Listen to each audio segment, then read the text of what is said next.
Hello, hello. I am back to help you do this thing called life.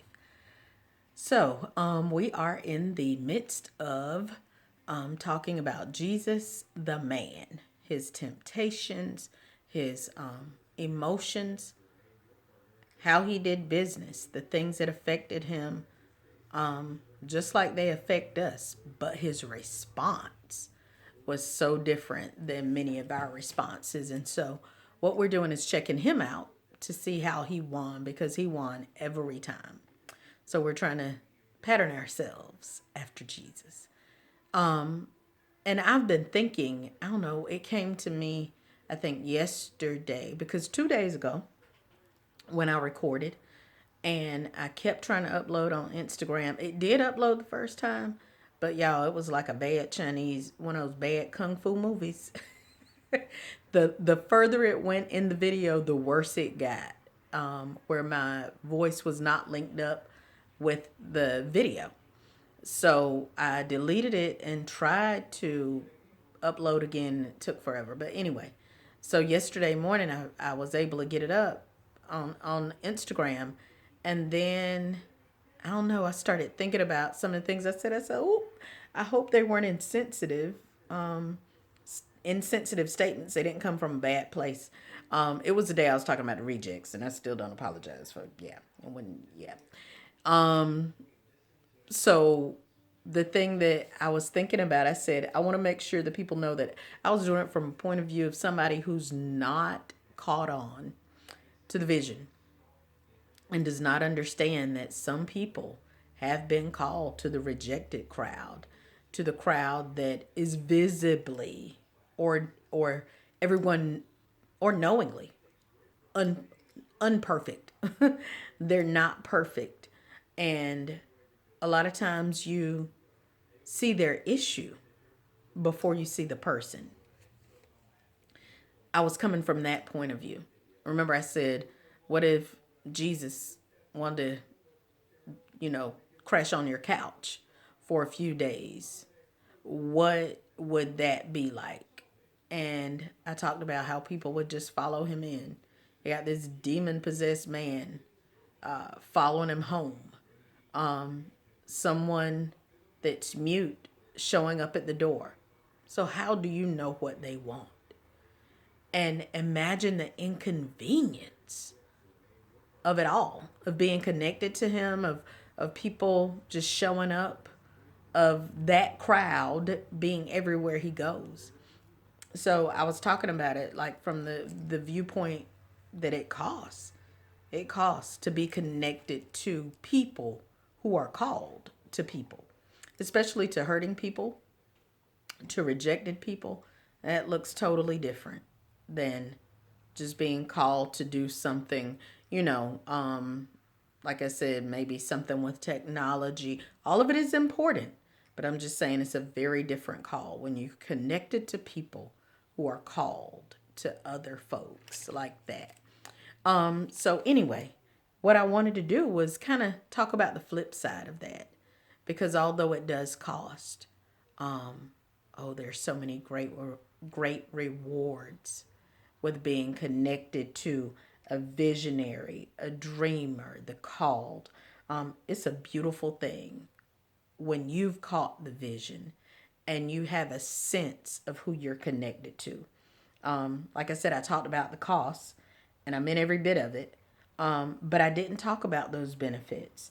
And so, although there's an inconvenience of connection, it can't possibly compare to the incredible things that you witness when you are able to see the transformation.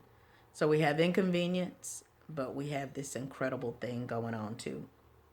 So can you imagine like having front row seats to the miracles that Jesus performed, to his teachings, to seeing people's lives changed and their hearts changed? Can you even begin to imagine? Think about it. You're at your house and here comes somebody blind coming in, grabbing on to stuff. You just trying to make it to you, or somebody bringing them in. They're stumbling all over the place. They're just trying to make it to this because they don't know your house, and they're just trying to make it to Jesus. And then you see them when the scales fall off and their vision comes. Can you imagine the first time somebody sees? Can you imagine somebody who's deaf and they've been on pause? Like just this silence. And then their ears are unstopped and they're able to hear their mom's voice or the voice of Jesus. Mute people who came in maybe grunting or groaning, or and then their tongue is released, and they're not in an infant stage where they're learning to talk like a baby, because Jesus has healed them. They leave talking like the people that have been talking 20, 30 years. I mean, can y'all just imagine what it was like to hang with Jesus? Um, the people that were brought in on beds, carried in because they were crippled, and they leap to their feet, praising God. Those who have been demon possessed, tortured, like incapable of controlling their words and their actions. And you see when that crazed look leaves their eyes, and you see the peace that settles on them. And I just imagine the gratitude that flowed. Those outcasts, those rejects that you were once afraid of because they roamed all in the cemeteries or whatever, among the tombs, and then they become Jesus's followers. They become servants of Christ. Furthermore, y'all walking down the road and Jesus touches this. There's a funeral procession going, and Jesus touches this casket, and this dead child that they were about to put in the ground or put in the tomb comes to life. Can you, y'all?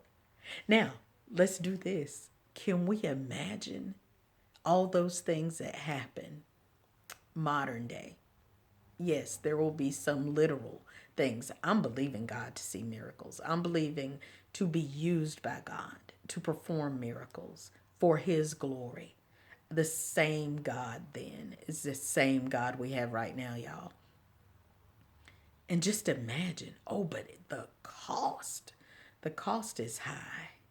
But oh my goodness, if you're willing to pay the price, whew, the rewards are astronomical. And so, even if you're not the called, but you're connected to the call, do you realize how much God trusts you?